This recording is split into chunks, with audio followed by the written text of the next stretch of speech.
Atenção, atenção, atenção, porque Donald Trump descobriu o patrimônio escondido de Alexandre de Moraes. Bora então direto ao primeiro ponto com esse vídeo bombástico do Paulo Figueiredo com informações inacreditáveis sobre como Trump já encontrou o patrimônio escondido do Alexandre de Moraes e da sua família. Eu vou provar para Alexandre de Moraes que ele encontrou um cara de saco roxo que vai acabar com essa brincadeirinha dele. Moraes, você, a sua mulher e depois dela, que em breve será sancionado, os seus filhos, eu vou atrás de cada um de vocês. Do meu lado aqui, ainda aqui longe, com o coração partido, longe do meu pai, sem poder falar com ele, longe da minha família, que a cada vez que minha mãe vai embora, chora no meu ombro. Eu não vou desistir dessa porra nem de sacanagem. É o seguinte, o canal do YouTube Ancapso deu ontem, né, que o Alexandre de Moraes estaria se desfazendo dos seus ativos que ele tem no BTG nos Estados Unidos, né? Então, não sei exatamente o que ele poderia ter, mas enfim, através do BTG, ativos do Alexandre de Moraes estariam investidos nos Estados Unidos. E segundo o site, né, o canal Ancapso, eu só vi lá, mas mais uma vez, não estou duvidando da credibilidade deles ou qualquer coisa que o seja, mas eu só vi lá, e lá eles estavam falando que o Alexandre de Moraes estaria se desfazendo dos seus ativos nos Estados Unidos. Adianta a pessoa se desfazer dos ativos para não ser alcançada? Moraes ainda não sentiu todos os efeitos da Lei Magnitsky e o seu ciclo financeiro imediato não sentiu. Ora, vocês verão. Vou fazer o seguinte. Abre aqui para a câmera 2. Vou começar a jogar aqui para vocês, tá? Pesquisem na internet. A internet pode pesquisar o que é o tal do Instituto Lex de Assuntos Jurídicos.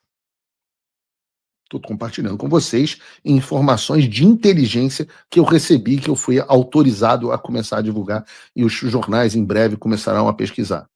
Bom Reels aí para você, Bruno. Procurem o que é o Instituto Lex de Assuntos Jurídicos. Sim, eu sei que é muito irônico e um instituto de um cara que é um vilão e que tem a cara do Lex Luthor, inclusive a careca se chame Instituto Lex. Eu sei.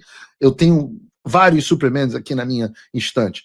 Mas vocês procurem. É um instituto que foi fundado pelo Alexandre de Moraes e a Viviane Barsi de Moraes nos anos 2000, e que o Alexandre, quando vira ministro do STF, sai desse instituto.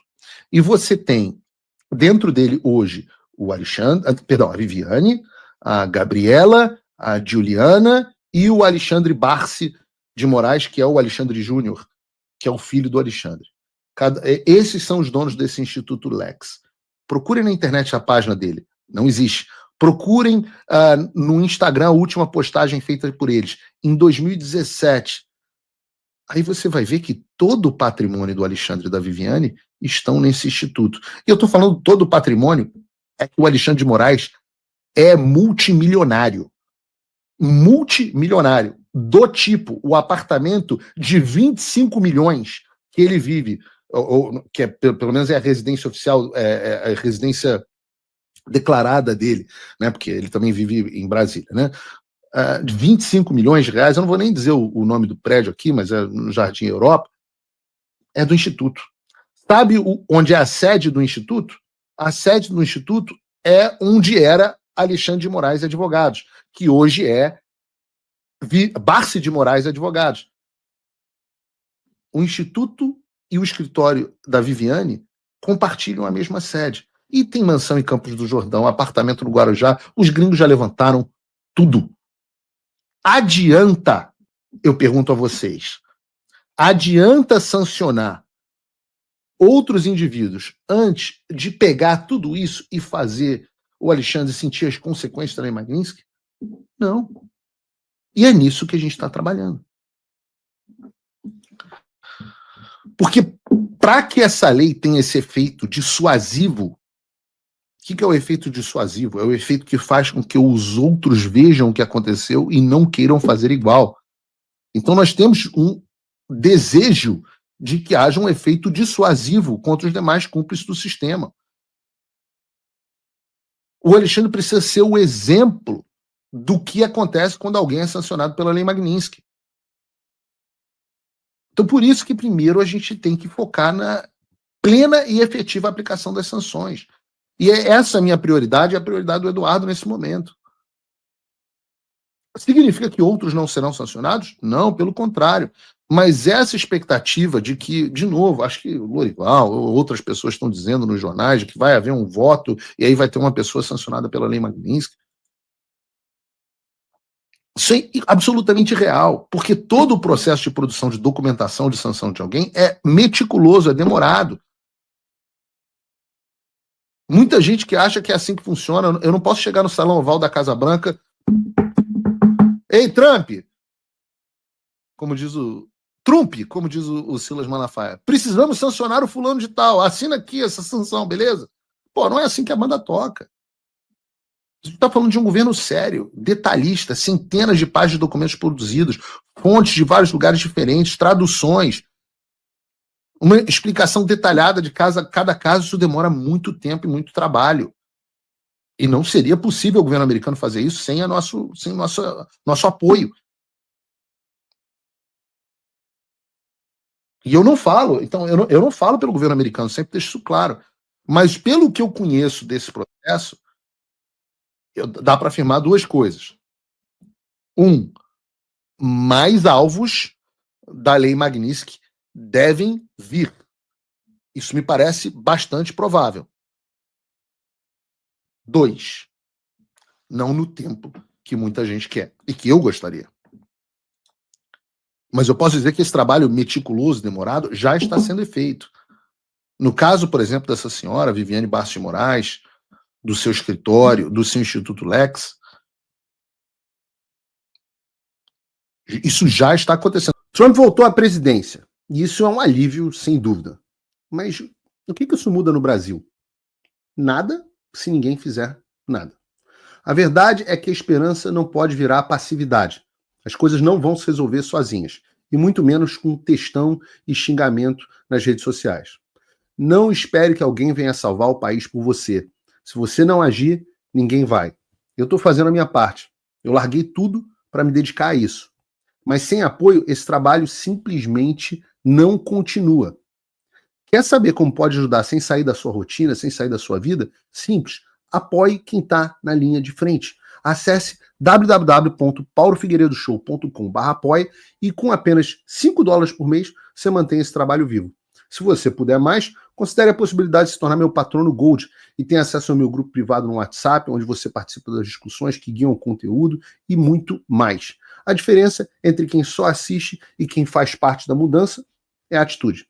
Magnitsky, empresa dona de imóveis da família de Alexandre de Moraes, entra na mira dos Estados Unidos. E qual é a empresa? Qual é o nome? Como eu disse para você, Instituto Lex. Vai vendo, gente, vai vendo. Vamos acompanhar aqui para você entender essa história. O Instituto é dono de 11 imóveis cujos valores declarados somam 12,4 milhões de reais, incluindo a residência de Moraes em São Paulo, a sede do escritório da sua mulher, a advogada Viviane Bastos de Moraes, e apartamentos em Campos do Jordão. 11 imóveis no valor declarado, gente, de 12,4 milhões. Ou seja, se o valor declarado é esse, isso significa que o valor real desses imóveis deve ser bem maior, provavelmente ultrapassando aí os 20 milhões de reais. Porque você, quando declara, não é obrigado a atualizar o valor da tua declaração ao longo do tempo. E o imóvel se valoriza ao longo do tempo. Então, por conta da valorização, do fato de que o valor declarado quase nunca corresponde ao valor real do imóvel, deve ser bem maior do que esses 12,4 milhões de reais de imóveis, pelo menos 12,4, em nome de uma empresa da família de um ministro do Supremo. Gente, o que parece aí é que clientes como o Banco Master, que contratou a esposa de Moraes, pagam muito bem, não é? Ontem eu até escutei histórias bizarras do Banco Master, que qualquer hora eu vou trazer para vocês aqui. E isso sem falar dos outros clientes desse mega escritório. Olha só o que mais que a Malu Gaspar revelou aqui sobre o patrimônio da família Moraes. Segundo a listagem, a qual a equipe da coluna teve acesso, além do apartamento no bairro Nobre do Jardim Europa, em São Paulo, e da sede do escritório Bastos de Moraes, que tem Viviane à frente como sócia administradora, o Lex é dono de 2 apartamentos em Campos do Jordão, várias outras propriedades no estado. Até o ano passado, o Instituto também era dono de um apartamento de quase 400 metros quadrados e um condomínio de alto padrão em Guarujá, o Tortugas, com vaga para barcos, mas o imóvel foi vendido por 1,26 milhão, segundo o registro do cartório, e a vaga por R$140 mil. A equipe do blog conferiu as certidões dos imóveis e constatou que 11 deles foram transferidos para o Lex ao longo do ano de 2014. Outros 2 foram adquiridos pelo próprio Instituto no mesmo ano e em 2025 diretamente de uma construtora. São apartamentos de cobertura contíguos em um condomínio do bairro nobre de Campos do Jordão que, segundo o registro oficial, foram comprados por R$4 milhões cada um. Imóveis milionários e endereços de luxo. Tudo isso em nome de uma empresa controlada pela família do ministro. Gente, tem vários indícios aí de que esse Instituto Lex, que se autodeclara o Instituto de Estudos Jurídicos, ele passa a ser, na verdade, uma holding patrimonial da família. Ou seja, uma empresa simplesmente para controlar o patrimônio da família. E a quantidade de imóveis de alto padrão, valor milionário, comprados, vendidos pelo Instituto é grande. E é um grande indício disso aqui. Olha aí, ó. O Lex não tem registro público do exercício de cursos ou outras atividades jurídicas. Isso aqui reforça a tese, tá, gente? Já a Classificação Nacional de Atividades Econômicas do Instituto é de treinamento e desenvolvimento profissional e gerencial. Há apenas uma página do Lex no Instagram, criada em 2017, quando o Moraes já estava no Supremo. Ela não é atualizada desde dezembro do mesmo ano. No curto período de atividade foram publicados apenas memes e um único conteúdo relacionado à doutrina do direito. O Instituto foi fundado em 2000 pelo próprio ministro, mas desde 2013 pertence apenas a Viviane e aos seus filhos, Alexandre, Juliane e Gabriela. A sede do Lex fica no mesmo endereço do escritório Barsi de Moraes, controlado por Viviane. Lá também funcionou o escritório de Moraes, que deixou a advocacia privada após ser nomeado secretário de Segurança Pública de São Paulo, isso em 2015. Fotos disponíveis na internet demonstram que nem o visual da sala comercial foi alterado. Ou seja, é uma empresa que, apesar de registrada com objetivo, aparentemente não se presta a esse objetivo, não atende. Aparentemente, ela serviria a outro, que é o de controlar o patrimônio da família. O que não é ilegal, é importante dizer aqui, mas que deixa perguntas sobre o real tamanho do patrimônio de Moraes e a origem desse patrimônio, o que deve ser objeto de atenção e de informação, especialmente considerando que ele é funcionário público, ministro do STF e que a esposa trabalha como advogada, possivelmente com casos lá no STF. São questões que têm que ser perguntadas e que devem ser respondidas aí por eles, a depender aí do quanto que eles primam pela transparência, para não deixar essas dúvidas no ar. E a quantidade de bens, gente, que o imóvel tem no seu nome não para de aumentar. A quantidade de bens que o ministro tem no seu nome não para de aumentar, olha aí. Há ainda várias outras residências e lotes no estado de São Paulo transferidas do casal Moraes para o Instituto em questão desde 2014, além de carros registrados no CNPJ da Lex. Entre as propriedades estão 4 terrenos em São Roque, comprados por Moraes nos anos 2000 e que entraram no regime de comunhão parcial de bens do casal e acabaram depois, por final, no nome da Lex. Preste atenção nas ações dela! Todo inculto acredita muito nas palavras das pessoas, ignorando as suas ações. O Gilmar Mendes, falando num tweet de soberania de alguém que quer destruir o Brasil. Porque, vejamos, tem uma coisa que eu gosto muito do professor Olavo, que ele falava assim, e você que tá em casa, presta atenção aqui. Presta atenção aqui, você que tá olhando, você tá em casa, presta atenção aqui. Grave isso que o professor Olavo falou. Quando você ouvir alguém dizer alguma coisa, preste atenção nas ações dela. Tá? Vou repetir. Quando você ouvir, ler, ver alguém falando alguma coisa, preste atenção nas ações dela. Eu aprendi isso com o professor Olavo porque uma vez eu estava lendo Stalin e eu falei assim, nossa, que texto brilhante, é interessante isso aqui. Sim. Ele está aplicando pro comunismo, mas ele está aplicando Sun Tzu aqui, o negócio tá brilhante. Sabe o que o professor Olavo falou? Mas ele fazia tudo diferente. Porque o Stalin, ele, sim, de fato, era um estrategista brilhante, mas ele era um estrategista carniceiro.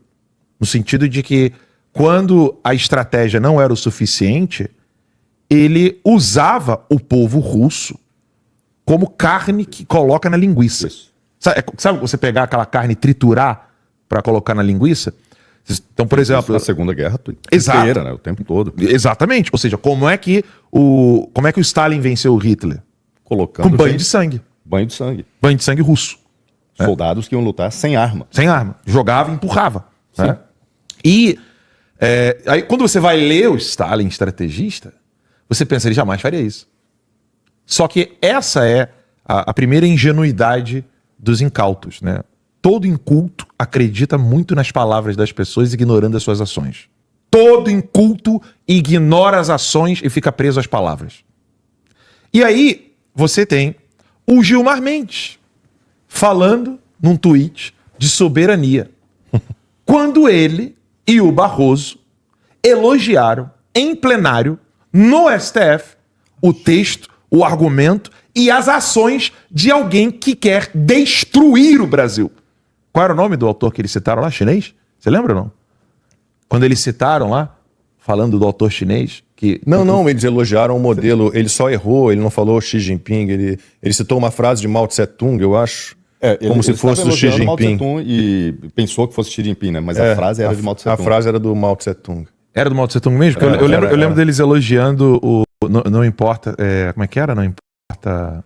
Agora eu tô tentando... A cor do gato. Aquele Cassius Rato. Isso é Mao Tse Tung, Isso não é é? Mao Tse Tung. É. E ele falou que era Xi Jinping. Ela E errou o nome do Xi Jinping. Foi terrível. Enfim, tava elogiando dois fascínoras. Dois No final, fascínoras. isso. Dois fascínoras. E aí você pega a ação dessas pessoas, né? Essas são as pessoas que vão dizer pra vocês que eles defendem a democracia e colocam a Débora dos Santos na cadeia. Deng Xiaoping, desculpa. Ele falou Deng Xiaoping. falou exatamente. Isso aí. Não era o Mao Tse Tung. Deng Xiaoping. E aí, o que isso lembra? Isso parece alguém que chega te agradando. A frase era do Deng Xiaoping, né? É, a frase que eles citaram. Parece alguém que tá querendo te agradar, falando palavrinhas bonitas para que você fique feliz, para que você se sinta amado, querido, né? E aí nas ações, o que ele faz? Né? Ele te entrega flores, fala que te ama, fala que você é a pessoa, chora, se emociona. Isso é o perfil do histérico. Sim. Todo histérico, ele fala uma coisa e faz outra. Todo histérico. O psicopata é pior, né? Ele fala uma coisa de modo intencional e faz outra, mas aí já é planejado, né? Já é planejado. O histérico não, ele acredita naquela loucura de que quando ele tá falando, ele tá descrevendo ações que realmente correspondem às ações dele. Já tá aí na E é isso tela. aí. Quer que eu leia aqui? Por favor. Vamos lá. Por favor. Esse foi o X. Se vocês olharem a hora, vocês vão ver ali que foi assim que terminou a manifestação na Paulista, se não me engano, 17h54. Escreveu o seguinte, o genial Gilmar Mendes. No dia da independência é oportuno reiterar que a verdadeira liberdade não nasce de ataques às instituições, mas do seu fortalecimento. Não há no Brasil ditadura da toga, tampouco ministros agindo como tiranos. O STF tem cumprido seu papel de guardião da Constituição e do Estado de Direito, impedindo retrocessos e preservando as garantias fundamentais. Que lindo. Se quisermos falar sobre os perigos do autoritarismo, aí ele pega, meu Deus, vai... Basta recordar o passado recente de nosso país. Milhares de mortos em uma pandemia, vacinas deliberadamente negligenciadas por autoridades, ameaças ao sistema eleitoral e à separação de poderes, acampamentos diante de quartéis pedindo intervenção militar, tentativa de golpe de Estado com violência e destruição do patrimônio público, além de planos de assassinato contra autoridades da República. O último parágrafo. O que o Brasil realmente não aguenta mais são as sucessivas tentativas de golpe que, ao longo de sua história, ameaçar a democracia e a liberdade do povo. É fundamental que se reafirme. Crimes contra o Estado democrático de direito são insustentáveis de perdão. Insuscetíveis de perdão. Cabe às instituições puni-los com rigor e garantir que jamais se repitam. Daí eu vou pedir à turma que coloque mais uma vez, aí vai ter que ampliar para que a gente consiga ler na tela, porque essa história de que crimes contra o Estado democrático de direito são insuscetíveis de perdão é mentira. É mentira. Então, além de todas as abobrinhas de pandemia, de não sei mais o que, todas as narrativas e as mentiras... Você tem uns números aí da lei, né? Eu quero que... tá. Pedro, eu mandei para você, tá ali, são os incisos 43 e 44. É um fundo preto com a barrinha, o inciso tá aí. Se você puder ampliar, por favor. Vamos, eu vou tentar ler daqui, se puder ampliar bem. Tá lá, vamos lá. Inciso 43 do artigo 5º da Constituição. A lei... Opa, aumenta aí, por favor. A lei considerará crimes inafiançáveis e insuscetíveis de graça ou anistia a prática da tortura, o tráfico ilícito de entorpecentes e drogas afins, o terrorismo e os definidos como crimes hediondos, por eles respondendo os mandantes, os executores e os que, podendo evitá-los, se omitirem. Aí tem outro inciso, o 44. Então, os que não permitem anistia estão no inciso 43. No inciso 44 estão aqueles que não podem ser dispensados por fiança, que eles são inafiançáveis, e são imprescritíveis. Quer dizer, não importa quanto tempo se passou desde o cometimento do crime, a pessoa pode ainda responder por isso. Então, vamos lá. Inciso 44. Constitui crime inafiançável e imprescritível a ação de grupos armados, civis ou militares, contra a ordem constitucional e o Estado democrático. Ora, não está claro como é que é a situação? Está muito claro. Eu tive que ler ali no laptop do Alan. Vejam, para que existe anistia? É para crime político. Como é que um ministro do STF vai dizer que atentado, o que não é, na verdade, mas vamos considerar que sim, era um grupo armado em 8 de janeiro, todo mundo com armas, fuzis, estilingues, bodoques, flechas, sei lá, golpe de Estado, atentado contra o Estado, é passível de anistia. Aliás, fique muito claro, tortura é crime hediondo e não permite anistia. Portanto, se passar uma lei da anistia, Alexandre de Moraes, sendo enquadrado por crime de tortura, ele não é beneficiado pelo projeto de lei da anistia. Sancionado, violador. É inacreditável que o Gilmar Mendes escreva uma bobagem dessa. Sabe? Não é bobagem porque a gente sabe que eles cada um ali tem a sua própria Constituição, né? Provavelmente foram assessores, né, com aprovação e orientação dele. E outro ponto é que eu tenho informações de dentro do gabinete, eu não posso falar, claro, senão o Gilmar Mendes vai ficar nervoso com a pessoa. Mas o Gilmar Mendes, ele reage dessa forma, ou debochada, ou completamente fora da realidade, quando ele está realmente indignado com o que está acontecendo. Eles perderam o poder, Lacombe. Max, Alan, você que está acompanhando a gente, pela primeira vez na vida, eles têm o poder contestado. E eles ficam loucos com isso, Max. Sim. Porque eles falam, isso nunca aconteceu, a gente sempre mandou e todo mundo obedeceu. E neste momento agora nós somos sancionados, não podemos viajar, temos que fazer encontro do LIDE no Rio de Janeiro. Eles estão loucos, não sabem como reagir. Vem uma postagem que já estava pronta essa postagem, ridícula, do Gilmar Mendes. Eu queria... Que não quer ver... É porque está muito claro, não vê a hora de Max, mas está muito claro ali. O que eles chamam de golpe de Estado é inafiançável e imprescritível, mas é suscetível de anistia. Óbvio! Mas é óbvio! Se não, para que serve a anistia? Se não para casos de crime político? Meu Deus do céu! Aí tá escrito lá, mas o cara tem a coragem de fazer uma postagem dessa. Desculpa, Max, vai lá. Sim, é completamente equivocado. Você provou ali, não tem... Uma coisa, outra coisa, outra coisa. Senão tava tudo no mesmo inciso. Exato. Tanto que repete o inafiançável. Sim, senão tava tudo no mesmo inciso. Exato. Bem, eu queria colocar aqui se você conseguir colocar aí, produção, a fala do Gilmar Mendes aqui do lado, para o pessoal acompanhar comigo, porque cara, tem tanta coisa errada nessa fala, tanta, mas é tanta coisa errada que vale a pena a gente analisar. Né? Ele começa assim, né? No dia da independência é oportuno reiterar que... Então, olha a frase que ele abre a postagem dele. A verdadeira liberdade não nasce de ataques a instituições, mas do seu fortalecimento. Então, vamos lá. Tem dois pontos aí, os dois estão errados, tá? Porque primeiro ele fala assim, a verdadeira liberdade não nasce de ataques a instituições, mas o que são ataques a instituições? Quando eu critico aqui a postagem do Gilmar Mendes, eu estou atacando a instituição STF? Não. Quando eu critico as ilegalidades, inconstitucionalidades, as violações de direitos humanos que o Alexandre de Moraes faz, eu estou atacando o STF? Não. Descritivo. É muito pelo contrário. Quem ataca o STF... São eles. Exato, são os ministros que cometem ilegalidades, inconstitucionalidades e violações de direitos humanos. Então já começou aqui já errado. E aí ele fala que a verdadeira liberdade nasce do fortalecimento das instituições. Ora, quais países têm as instituições mais fortes no mundo inteiro? China, Rússia, Coreia do Norte. As instituições lá são fortíssimas. Mas o povo tem liberdade nesses países? Ou seja, é outra coisa completamente equivocada.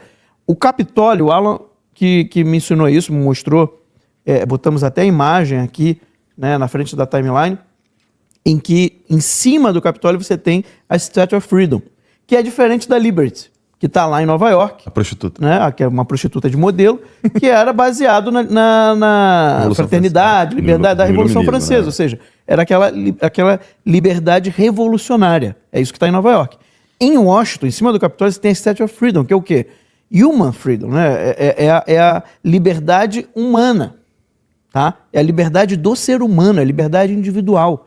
E aí você tem uma lei em Washington que diz que os prédios públicos não podem passar do marco da altura onde está a Statue of Freedom no Capitólio, para dizer o seguinte: o Estado está abaixo da liberdade individual. Então, ensinamento para o Gilmar Mendes: o país mais livre do mundo hoje, que sem dúvida nenhuma é os Estados Unidos, onde você não vai ser preso por uma postagem, né, ao contrário de certos países da Europa. Nem por batom. Pois é. Nem porque você pichou, né, uma coisa... porque é um protesto, né? Aquilo foi um protesto. Não é uma pichação, simplesmente. Aquilo ali é um protesto. Então, o país mais livre do mundo, hoje, é os Estados Unidos. E neste país se considera que a liberdade individual ela está acima das instituições. Ministros avaliam que Tarcísio vai por tudo ou nada, ao tacar o ministro. Ali, na avaliação de ao menos 3 ministros, né, 3, Tarcísio ultrapassou limites institucionais ao chamar Moraes de ditador e tirano. A leitura de parte de integrante do Supremo é que Tarcísio radicalizou sua fala para fazer gestos a Bolsonaro e sua base, na tentativa de se consolidar como candidato à presidência no lugar do capitão reformado em 2026. E esse é um ponto que está se discutindo bastante na imprensa e também se discute nas redes sociais. Pessoas também estão comentando essa guinada. É inegável que o Tarcísio realmente deu uma guinada no discurso. Tarcísio não é... né, não segue esse tom naturalmente. Primeiro eu vou trazer aqui um comentário do Eric. Peguei na rede social, mas acho que eu concordo com mais de 90% da visão aqui do Eric sobre os fatos. Eric falou o seguinte ontem, né? Na última manifestação, a ausência dos governadores ditos democráticos não passou desapercebida. Eles não foram, né? Não estiveram ao lado de Bolsonaro naquele momento crucial. Poucos dias depois, sobreveio sua prisão, o que para mim soou como retaliação direta do regime, uma resposta imediata ao fato de ver o maior líder da direita brasileira no palanque, ainda que sem aqueles que chegaram ao poder graças ao seu apoio. Nada me convence do contrário. E se alguém pensa diferente, confesso, invejo a sua certeza. Hoje, assistimos o governador Tarcísio elevar a voz, ocupar o centro do palco e brilhar em um palanque desprovido da presença de Bolsonaro. Conveniente demais, né? Talvez. Não quero ser imprudente em minhas conjecturas, mas é difícil ignorar a impressão de que sua performance foi calculada. Sobretudo, evocar até mesmo o nome de um ministro já sancionado por violação de direitos humanos, né?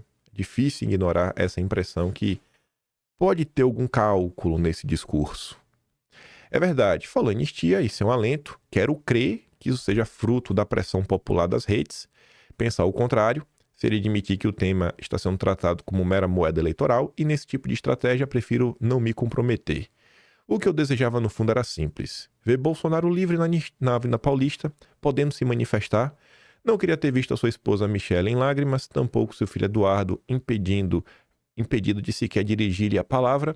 O ato foi grandioso, sem dúvida, mas o que verdadeiramente resplandeceu foram os milhões de bolsonaristas espalhados por todo o país, o povo em sua expressão mais viva. Que essa luta seja respeitada, assim como a vontade popular que a sustenta. Queremos Bolsonaro livre, elegível e anistia já. Sobre o que saiu na imprensa sobre essa guinada no discurso, foram algumas notas. Peguei só 2. Subida de tom de Tarcísio foi calculada e deve aumentar, diz aliado. A evidente mudança no tom do discurso do governador, após a ausência em manifestação anterior, foi calculada e deverá aumentar segundo aliado do governador, né? Aí fala da fala dele. E a matéria depois sai meio que só reforçando esse posicionamento. E a Bela Megali também foi pela mesma linha. Bolsonaristas veem ataque de Tarcísio a Moraes como ato de sobrevivência política. Ou falava de Moraes ou estava morto na base bolsonarista, afirmam aliados. A leitura de parlamentares e aliados do ex-presidente é que Tarcísio fazia um gesto direto à base, né, com ataques nominais a Moraes, ou iria se desidratar com a base bolsonarista, que já o vê com certa desconfiança. Essa matéria da Bela Megali, inclusive, falou com o Sóstenes, e colocou uma aspas do Fábio Van Garten. Temos que esperar aí, né? Vamos ver como é que vai ser as próximas semanas. Como será o posicionamento do Tarcísio, inclusive quando ele participar de eventos e talvez for questionado aí sobre essas questões. E também ao longo do dia da semana, né? Acho que os jornalistas com certeza farão questão de questioná-lo sobre essa fala em relação ao judiciário brasileiro e ver como é que vai ser a reação. Mas se você for na rede social, você ainda vai encontrar muita gente que gostou, falou, cara, era isso que a gente queria ter escutado de sua boca desde o início. E muita gente também falando assim, estou observando, ou assim, não estou comprando aí essa guinada. A manifestação de ontem eu acho que tem como um dos pontos objetivos principais o avanço da anistia, né, na Câmara e no Senado.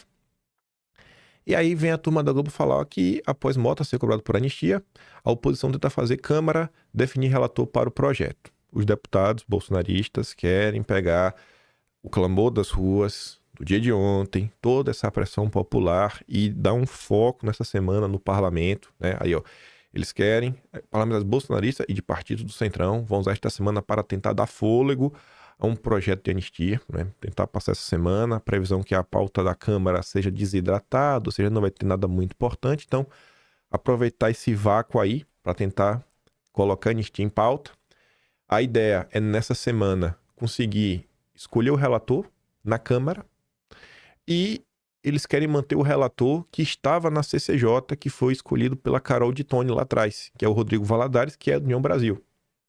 Enfim, mas não há certeza se vai conseguir manter ou não, Rodrigo Valadares, etc, tudo mais, pipipipopopô, mas que bom que os deputados vão focar nesse tema ao longo dessa semana, né? Eu acho que o Brasil clama por anistia, a direita clama por anistia. E essa aqui é só a primeira parte, porque tem que conseguir o relator, aí tem que ter o texto, depois do texto pronto, tem que conseguir colocar em pauta na Câmara, depois vai ter que colocar pressão para levar ao Senado, para pautar no Senado, depois o Lula vai vetar, depois vai ter que derrubar o veto do Lula e depois vai ter que ver o que é que vai ser feito em relação à Suprema Corte. Porque há valores de hoje, segundo Gilmar Mendes, não tem espaço para perdão. Porém, entretanto, todavia, lá no mês de agosto, e o Barroso falou e depois disse que não falou, saíram algumas matérias falando que o caminho mais suave seria o judiciário brasileiro, né, condena todo mundo e fecha os olhos, deixa a anistia passar para tentar distensionar o cenário e, inclusive, sair do radar aí do Trump, do governo Trump, da Magnitsky e tudo mais. A turma do Metrópolis tá fazendo aquela matéria para tentar ferir o ego do Hugo Mota, mas também é uma análise que faz muito sentido, falando, né, do duplo revés dele com a anistia.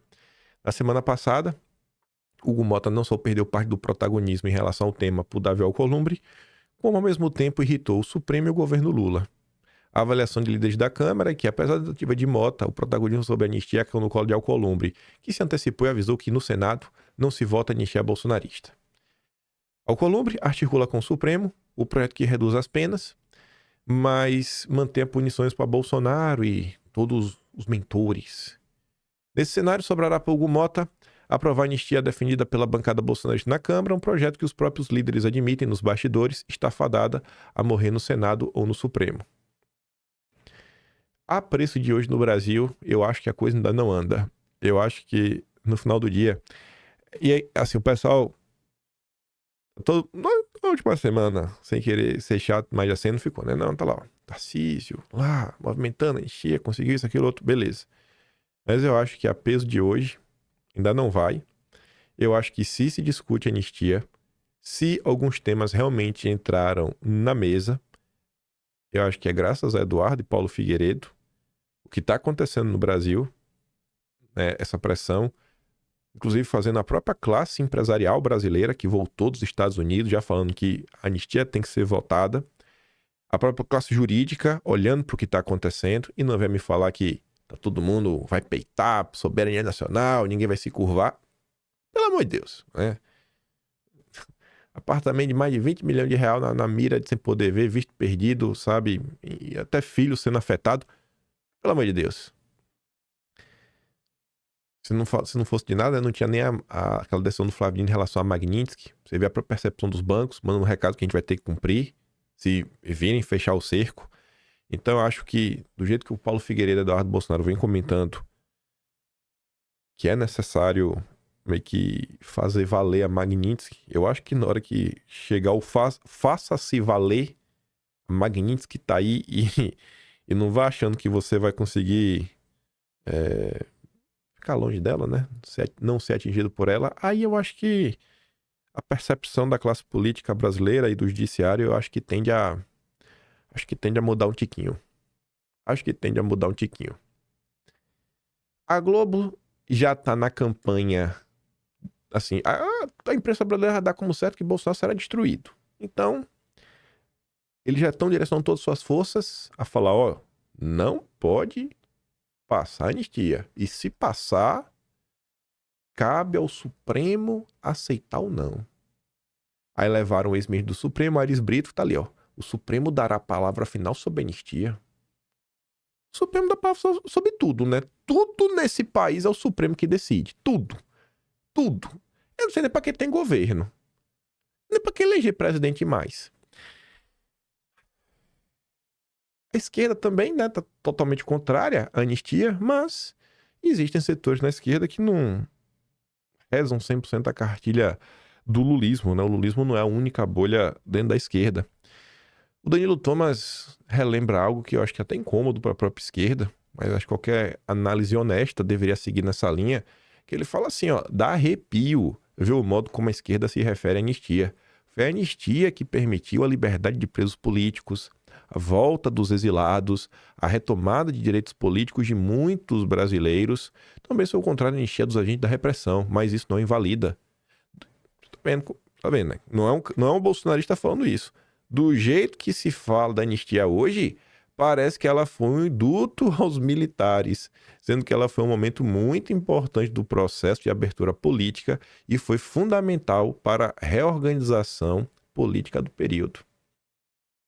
Mas não, no Brasil de hoje tem que destruir o bolsonarismo. Não são seres humanos. E o Danilo Tomás, volta falando o seguinte, né? A esquerda brasileira, na verdade, os liberais em versão dublada, não se deu conta do que aguarda em 2026. O país mudou. Não rola mais levar as coisas na malandragem. E ninguém mais compra essa de o Lula não consegue. Está claro o que são Lula e o PT. Marionetes do regime.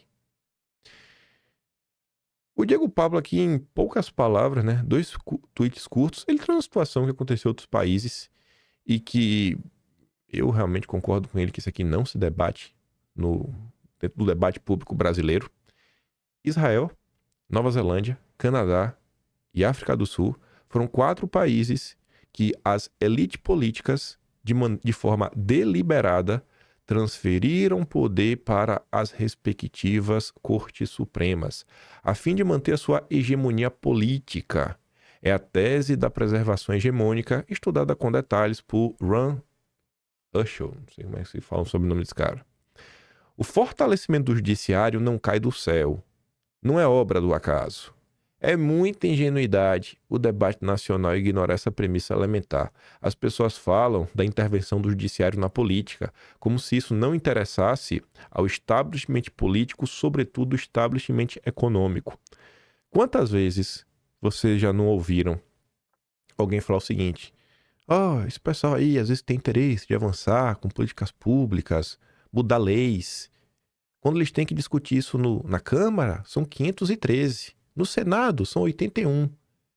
Quem você acha que é mais... Em qual casa você acha que é mais fácil você ter um certo diálogo para avançar com coisas? Qual grupo, né? Deputados ou senadores é mais vantajoso para essa classe econômica que manda no país, né? Tentar se associar e procurar associação. Aí eu tô pontuando isso por quê? Senado 81. Câmara 513. Eu acho que lidar com 81 é mais fácil que lidar com 513. E lidar com 11? Que às vezes lidar com um só, né? Porque às vezes é uma decisão monocrática. Às vezes uma decisãozinha monocrática resolve tudo, né? Esse é o Brasil. Esse é o Brasil do PT. Esse é o Brasil de Lula. Será que a gente chegou onde chegou do nada? Do nada. Nada, do nada. Ontem tava de um jeito, hoje do nada assim foi acontecendo, pura coincidência. Talvez aí seja verdadeiramente do interesse da classe política brasileira, né, o fortalecimento do judiciário. Da classe econômica também é mais fácil de resolver as coisas, menos gente para lidar. É mais estável, né? A cada 4 anos não muda, como são as eleições. Às vezes o cara vai ficar lá 20, 30 anos. Antes de ontem, né? Antes das manifestações, a CNN já tinha feito uma análise. Só a manchete já é o suficiente, eu acho que o dia de ontem são a prova. Poder político de Bolsonaro é inegável.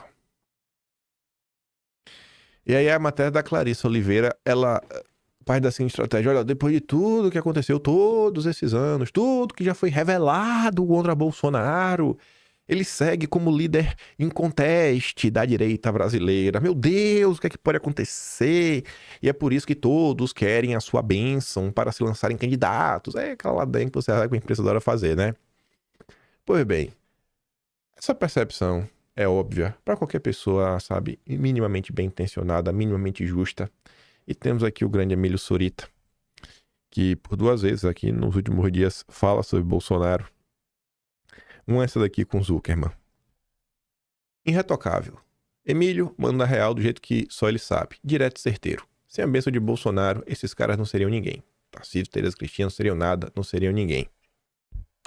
Só que sem a bênção do Bolsonaro velho. É isso aí. Não é o Eduardo nem a Michelle. É o Bolsonaro que os caras gostam. Sem o Bolsonaro velho, esses caras não seriam ninguém. É isso aí. Tarcísio, Tereza Cristina, o ministro.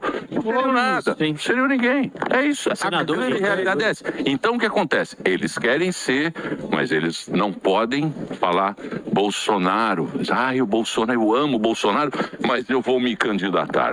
Mas todo mundo foi atrás do Bolsonaro. Sim. Acho que é verdade. Sim. A direita é o Bolsonaro, não tem conversa. Continua o discurso. A direita é o Bolsonaro, não tem conversa. Depois quem passa pano sou eu, né? Mas vamos lá.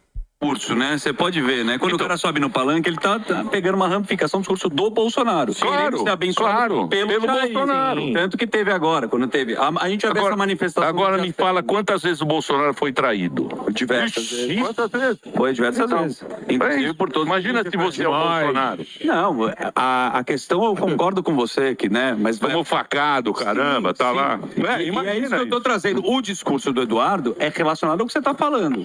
Que existe um nome e se tiver um buraco, será ele próprio também. Ele também. Então, por isso que eu entendo o Bolsonaro falando assim, ó, coloca a Michelle ou os meus filhos aí, porque é isso aí, entendeu? Todo mundo que o cara coloca tem isso aí. E aí a crítica dessa turma toda é que tem um monte de gente, estamos de volta aqui na rádio, na Jovem Pan, programa Pânico, falando do nosso querido Bolsonaro aí, e o Tarcísio, possíveis candidatos à presidência do Brasil. É por isso que ele tá colocando a Michelle e os filhos ali como possível candidato, porque provavelmente o Bolsonaro não confia mais em absolutamente ninguém. Que coisa, né? Aí depois vai lá o Tomé Abdu. Aí de novo o Emílio reforça, né? Sabe, eu gosto desse tipo de coisa. Porque o Pânico é um programa de rádio, de humor, entretenimento, notícias, entrevistas com políticos. O Emílio podia lá só entrevistar, sabe? Se aquele... o independentão, sabe? Eu não vou me posicionar. Sou independente. Sou imparcial. Nem de direita nem de esquerda. E aí o cara usa o espaço que ele tem pra falar coisas que às vezes grande parte do público, sabe, não presta atenção, às vezes não para pra pensar. E ele fala, faz só, irmão. Se liga aí, viu? É assim que funcionam as coisas, viu? Aqui, ó. Cadê? Falando a verdade, se mas o cara que abraçou, o povo abraçou um cara, que é o Jair Bolsonaro. Isso. E é esse o cara Não adianta querer inventar outro. Como não? Não adianta inventar outro. Peraí, calma. Então, eu concordo com você. Não adianta querer inventar o nosso candidato é o presidente Bolsonaro. É o Bolsonaro. Não há dúvida disso. O meu candidato vai ser até o último dia o presidente Jair Bolsonaro. E eu acho que deveria ser o seu, que é da direita também. Mas essa conversa do oportunista é essa, porque ele quer o voto do Bolsonaro, mas não apoia o Bolsonaro. Que eu voto, mas não apoia. É aquele apoio à distância. À distância. Tô falando aí. A classe política deveria ter PhD no processo onde a trama golpista é só um capítulo. Toda essa percepção começou assim, para não exigir demais, de 2019 para cá. No mínimo, mas no mínimo, para toda entrevista que dá, tá na ponta da língua e deixar assim, ó. O entrevistador do perdido. De preferência que no final o entrevistador falar, rapaz, tu me convenceu, velho. Agora eu sou bolsonarista também. Mas vamos lá. Eu trouxe isso tudo por uma razão, não é nem por causa desse tweet. A gente vive assim, uns momentos no Brasil que eu tenho certeza que muita gente... E essa semana eu mesmo tô com mau humor, porque... Enfim, né? Essa semana aí, inquisição com Bolsonaro. Aí tá todo mundo falando que o julgamento termina essa semana. Ai... Enfim, né? Vai ser aquela semana insuportável. Aquela semana que vai passar 10 anos, a gente vai lembrar, né? Aí, muita gente se pergunta, tá, mas e aí, acabou? Acabou? Não tem mais pra onde correr?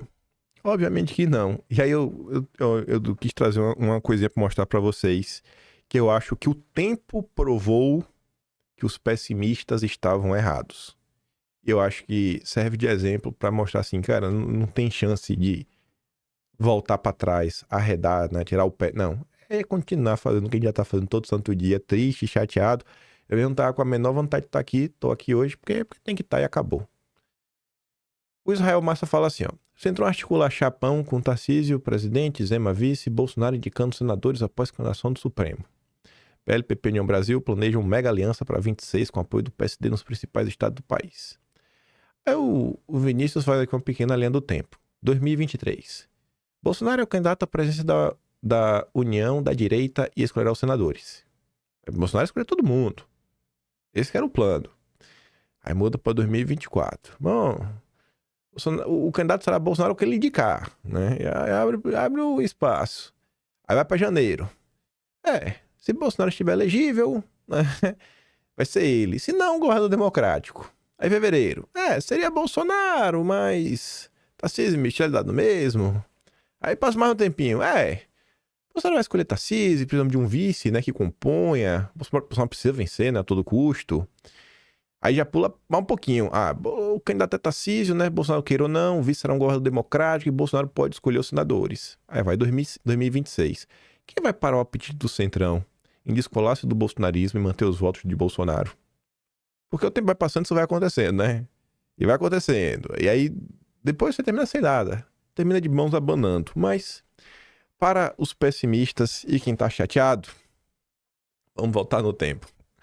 Na nossa jornada de redescoberta de postagens de Olavo de Carvalho. 7 de outubro de 2015.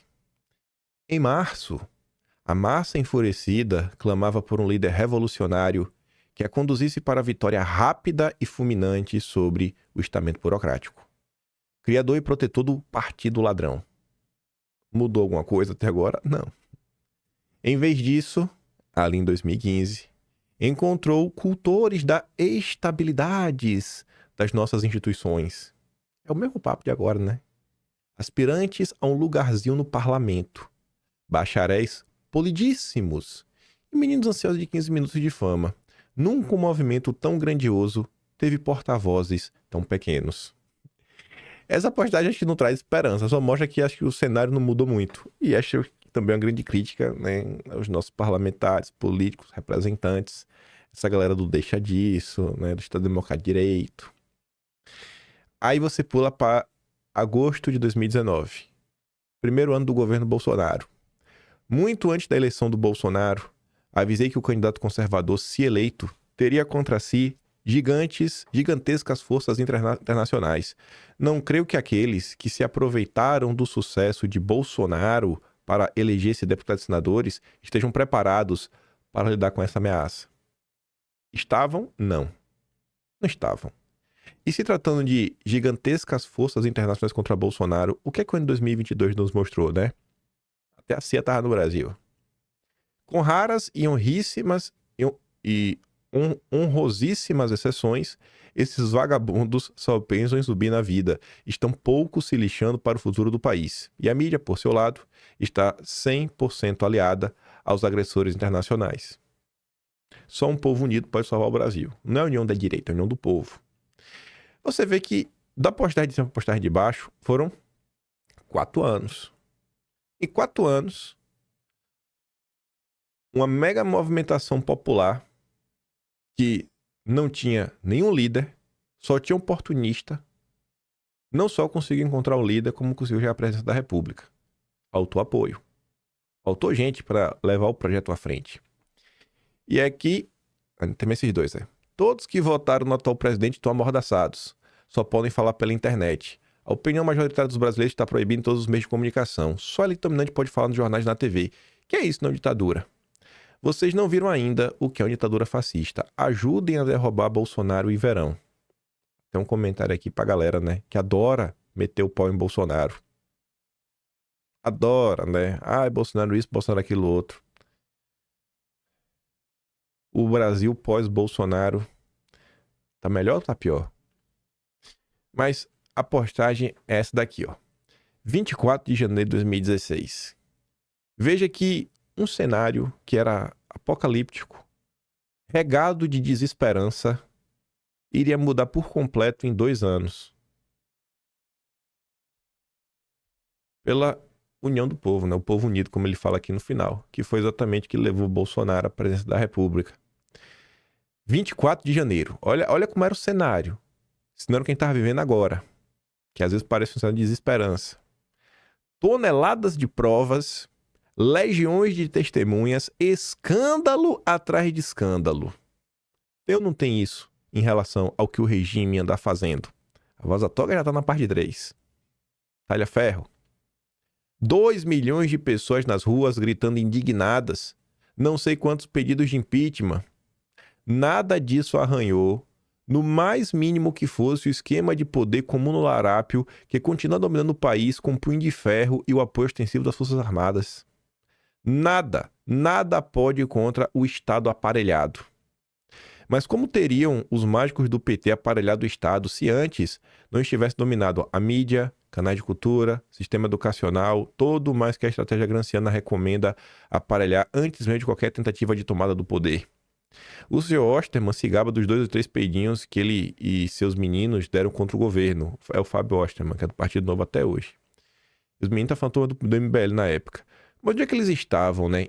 Quando em 93 eu lançava o Nova Era Revolução Cultural, resumo de conferências pronunciadas em dezenas de instituições culturais e militares, descrevendo a montagem do sistema em tempo de deter o processo e estrangular o monstro no berço.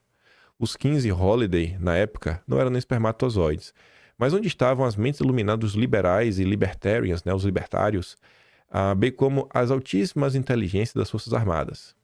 Aí ele fala, cara, o livro lá na época foi tão gigantesco que a primeira edição se vendeu inteiro no mesmo dia, em uma conferência no Centro Educacional da Lagoa, com auditório lotado de telões nos outros 5 andares do edifício para uma plateia que se exprimia até nos corredores. Logo seguiu-se uma segunda edição, a crise de artigos que eu ia publicando no Jornal do Brasil, na Tribuna da Imprensa. Quem pode dizer não sabíamos de nada?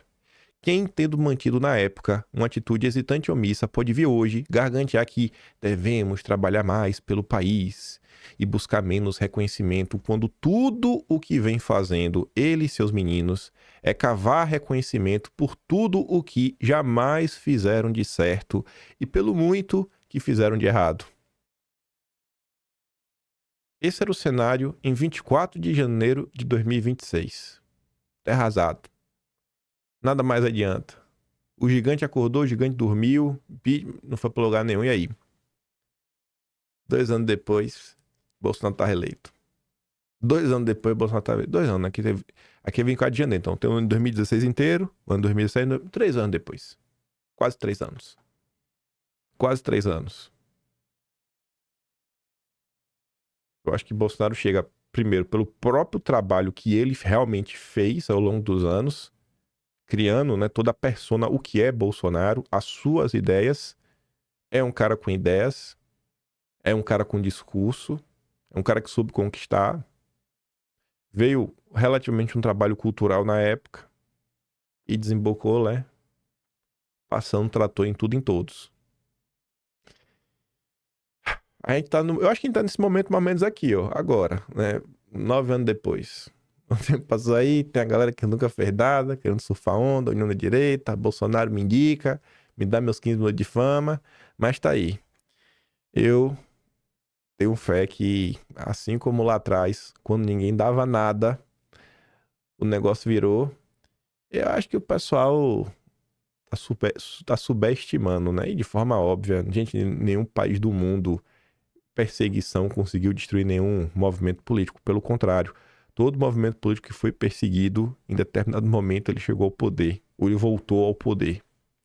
Adianta comentar? Não adianta, mas o pessoal quer pagar para ver. Mas vamos lá. Vamos falar de outra coisa que eu acho que também vale reflexão para nós brasileiros. Ontem teve uma votação lá na região, numa província lá na Argentina, e o partido do Milei perdeu. E perdeu com força. O partido do Milei é aquele roxinho. Ficou com 34%. E o azul é o da Cristina, né? Os peronistas. A Margarete Meloni fala assim, ó. Derrota esmagadora para Milei. Nas eleições legislativas de Buenos Aires hoje, o peronismo arrasou com 47% dos votos, enquanto a Liberdade Avança ficou com 34%, uma derrota significativa que abala o governo e ameaça as nacionais de outubro. Com isso, Kicillof fortalecido, né? Milei em crise. Aí você fala, mas será que realmente foi uma derrota dessa forma? Eu não falo espanhol, mas eu acho, uma parte de vocês também não fala, mas eu acho que vai dar para entender o que o Milei tá falando aqui, ó. Hay que ser claro, es que, sin ninguna duda, en el plano político, hoy hemos tenido una clara derrota. Clara derrota. Y si alguien quiere empezar a reconstruir y salir adelante, lo primero que hay que aceptar son los resultados. Se quer sair do buraco, tem que entregar resultado. Isso aí, autocrítica. Importante, Milei. Pensar porque perdeu, né? Ali hoje tivemos uma clara derrota. Aqui já é um comentário, inclusive, né? Sebastião Pareja. Temos que fazer uma autocrítica. Tentar entender, né? Corrigir, né? Parar de tapar o sol com a peneira. Aí o Fernando Urich até comenta, né? Que é 13 pontos de distância, né, entre os partidos. 13 pontos de diferença é uma surra eleitoral. O kirchnerismo, com todos os seus problemas, evidentemente fez algo certo. Evidentemente fez algo certo. Aí eu fui ver algumas análises, né?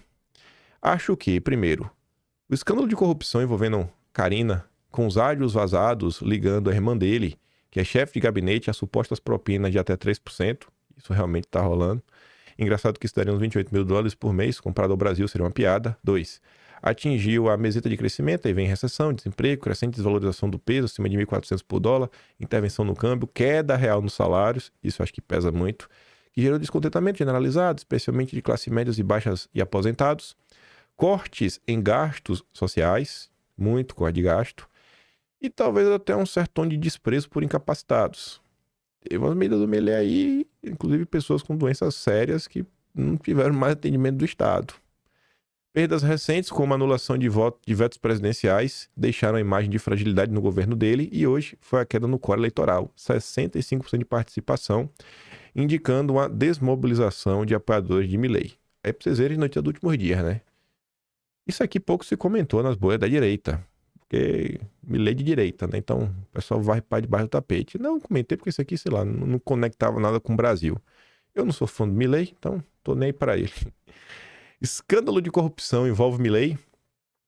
O Fernando Urich abordou isso no canal dele, porque o Fernando Urich é da área da economia, o liberal, né? Com o Milei como um grande nome liberal, libertário, né? Tá sendo aí motivo de questionamentos. O Urich, inclusive, é sócio do Leandro Ruxo. Então, um cara verdadeiramente de direita. Não é uma crítica que o Milei está recebendo pela esquerda.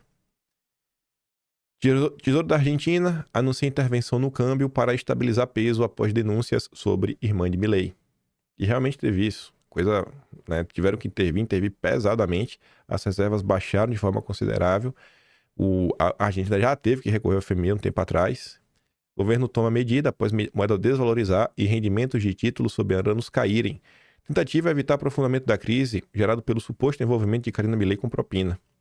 A Rafael comenta, na Argentina vem onde sempre, otimismo, recebe dólar, vê alguma bosta e se enterra de novo.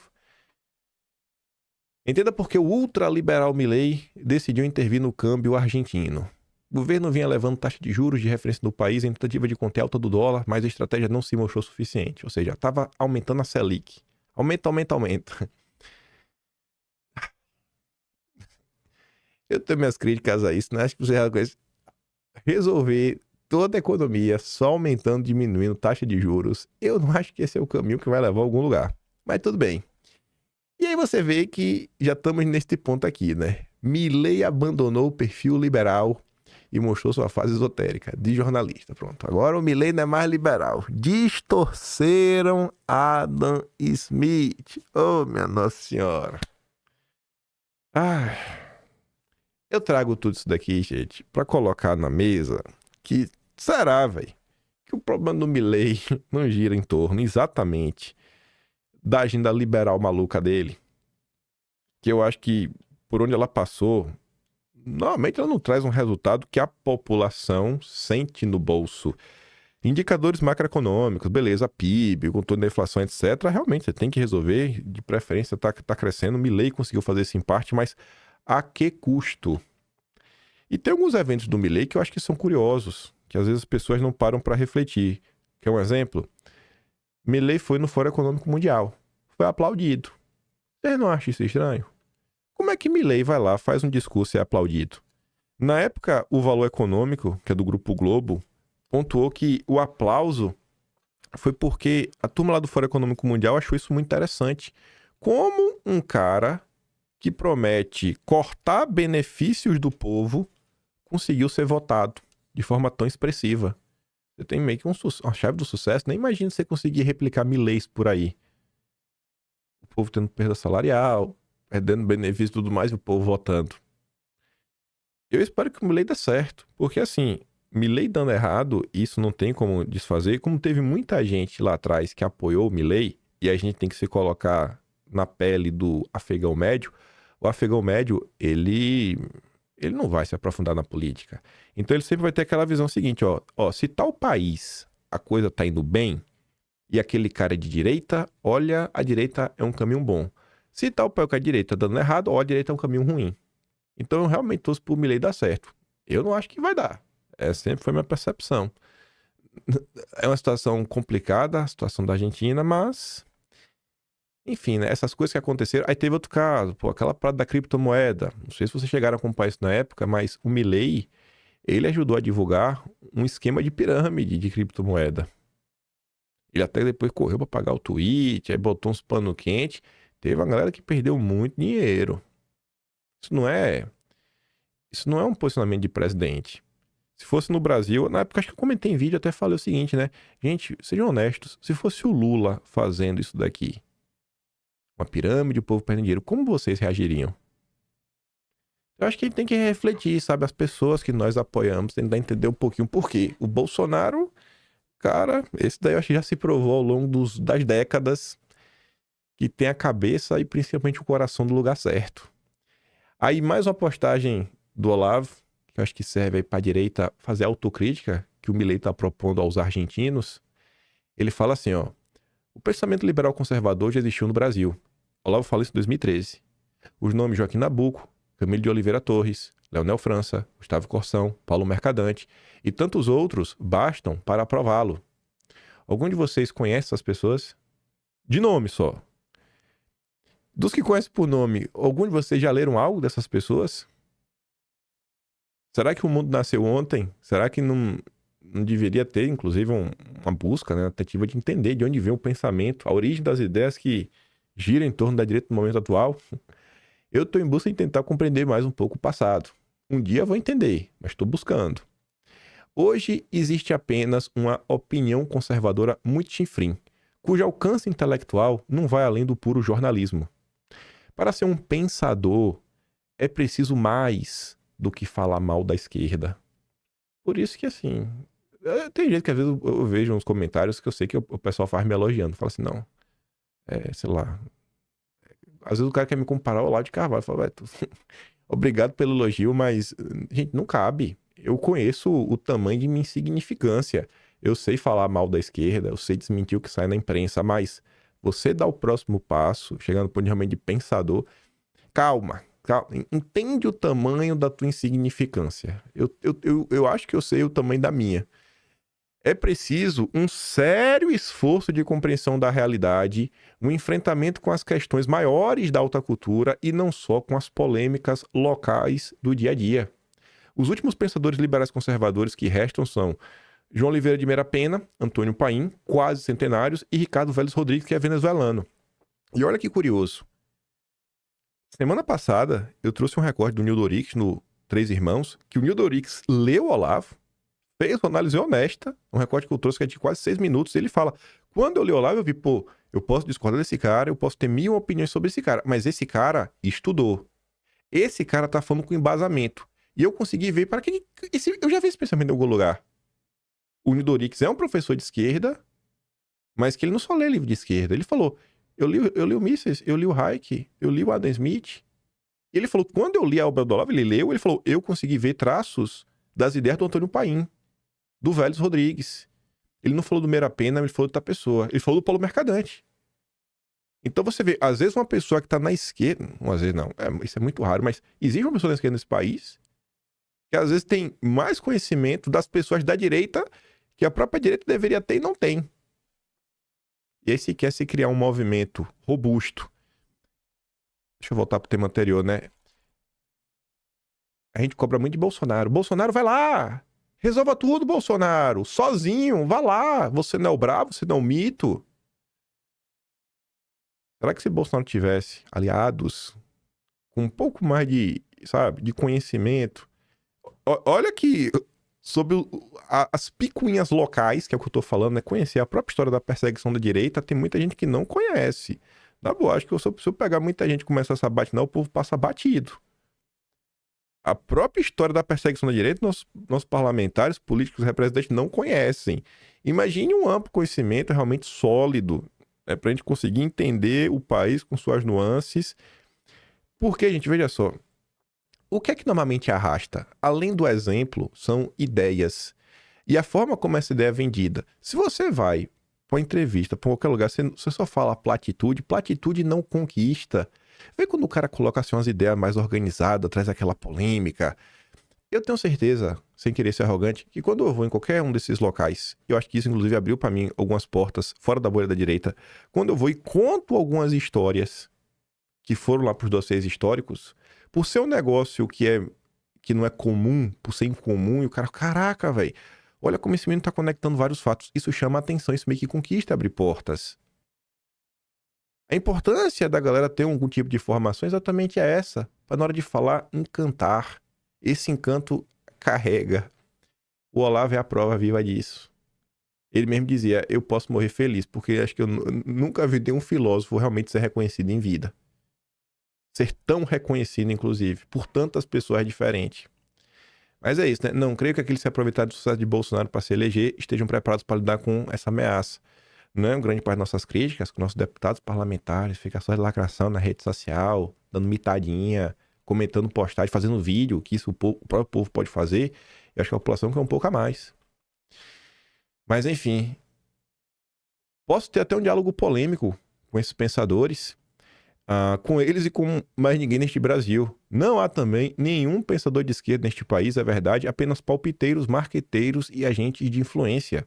Mas a esquerda continua importando e publicando o pensamento esquerdista internacional, superlota as livrarias com Zizex, Wallensteins, Mesaros e Tutti Quanti, ocupando, portanto, um espaço na vida intelectual nacional com material importado. O pessoal conservador não faz nem isso. O máximo que eu faço é trazer alguns exemplos de fora. O máximo que eu faço é trazer, sei lá, o Project 2025, que já é um negócio mais de plano político pra gente colocar em prática, né? Um projeto de país dele, não é nenhuma discussão realmente de, sei lá, temas assim, muito maiores. Às vezes descola um pouquinho do local. Veja, nossa autocrítica, sabe? Olhar onde que a gente quer chegar. Qual o movimento da direita que o pessoal quer construir. O déficit de livros conservadores do nosso mercado editorial não está abaixo de 10 mil títulos. Se os pretendentes a pensadores conservadores passassem o dia traduzindo em vez de nos brindar com suas lindas opiniões, estariam fazendo alguma coisa. Ainda mais com só aquelas opiniões, né? Comissões não servem de nada. Ah, meu Deus. Na verdade, não podem fazê-lo porque não acompanham nem o pensamento conservador no mundo. Eu adapto esse aqui, ó, esse aqui é 2013, 12 anos atrás. As pessoas sequer conseguem entender que a política do Trump é diametralmente oposta à política do Milley. O Trump tem muito mais proximidade com o Orbán, com o Bukele, a Meloni. O Milley é o mais diferente de todos. Eu só acho que só tá na direita porque ele não é petista, ele não é comunista. Enfim, do jeito que a coisa está hoje em dia, não merece nem ser detestados. De Gaulle dizia: pode-se detestar Hitler e Stalin, não se pode detestar o nada. Passamos 12 anos. 12 anos. Iremos passar mais 12. Chegará 2037. A gente sempre tem que resolver o problema do dia. Mas o problema do dia uma hora passa, porque o dia termina. E o problema de longo prazo, ele sempre vai estar aí. A gente tem que se mover em ambos os lados ao mesmo tempo, né? A direita brasileira que tá aí deixou o tempo todo tudo nas costas de Bolsonaro. E o máximo que faz na parte do tempo, as pessoas com influência, poder, é reclamar. O povão não. O povão, na maior parte do tempo, a partir do Zap em especial, sempre tiveram aí firme e forte. E só para terminar, mais duas do Olavo. O típico liberal conservador brasileiro leu que a economia socialista não funciona e que os comunistas mataram 100 milhões de pessoas. E pronto. Já sabe do marxismo tudo o que precisa saber, não é mesmo? Depois parem para ver os debates que pessoas da direita tiveram com o Gênesis Manuel. Aí vocês vão entender esse tweet do Olavo. A surra que as pessoas tomaram. Foram lá achando que ia pegar, ia dar 2 gritinhos contra Karl Marx e ia passar o trator. E depois o Olavo ainda diz, ó, se você é conservador, liberal, em suma direitista, tem a estrita obrigação de só entrar em debate com comunistas se vier consciente da infinita superioridade moral da causa que você defende. Entendeu bem? Infinita. Você realmente tem que estar muito convicto do que você está defendendo. Até porque o lado de lá, muitas vezes está disposto a usar de mentiras. Mentiras. Começar a fazer 1001 acusações contra Bolsonaro, aquela metralha de acusações. Tu tem que estar 1000% convicto para conseguir derrubar cada uma dessas mentiras. Conselhos de Olavo de Carvalho, não são meus. Enfim. Aí eu queria comentar sobre o Trump agora, mas não vai dar tempo. Aí do Trump tem algumas coisas muitíssimas interessantes. E uma luta antissistema que eu acho que vai resvalar no mundo todo. Fora alguns posicionamentos do entorno do Trump, que eu falo, nossa, velho, se Bolsonaro tivesse um entorno desse durante o governo, meu Deus do céu. No do Vance aí que meteu, do próprio Marco Rubio metendo a paulada na ONU. O Vance no Direito dos Manos, falando lá, ó, a gente comenta depois. Comentamos depois sobre isso. Se duvidar, amanhã a gente comenta. Vamos ver como é que vai ser o dia hoje. Mas é isso.